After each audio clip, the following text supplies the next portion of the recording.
Sarap! Kain! You can't say even no sa ating lulutuin ngayon. At ito po ay tinatawag na beef pares. It is not our ordinary pares nor kanto pares.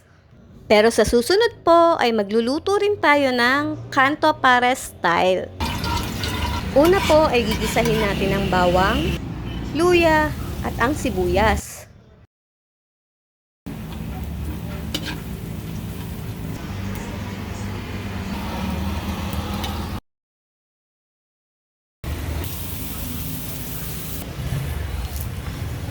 At kamto naman po ang ating gagamitin sa parte ng baka.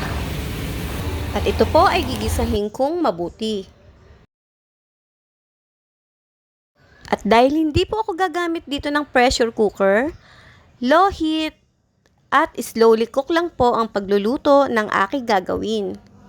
Kapag nagisa ko na po itong mabuti, lalagyan ko na po ito ng asin, paminta, at ng bechin.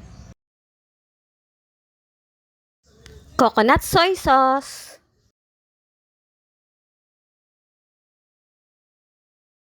liquid seasoning,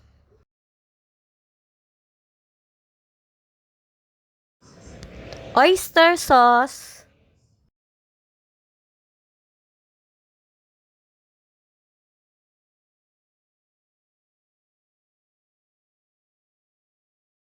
Worcestershire sauce.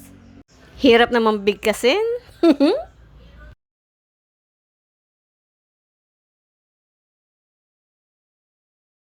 At ayan po ang mga pampalasa natin. Magdadagdag din po ako dito ng tubig hanggang sa tuluyan na po itong lumambot. Kapag malambot na po, ilalagay ko na po ang star anise, laurel, at sibot. Ilalagay ko po ito sa huli para maiwasan po ang pagkadurog.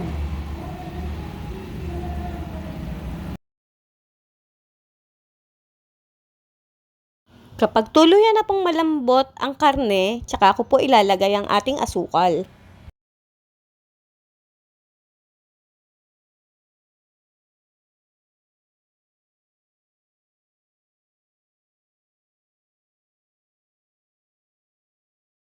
At kapag luto na, ilalagay ko na po ang ating cornstarch na tinunaw or slurry.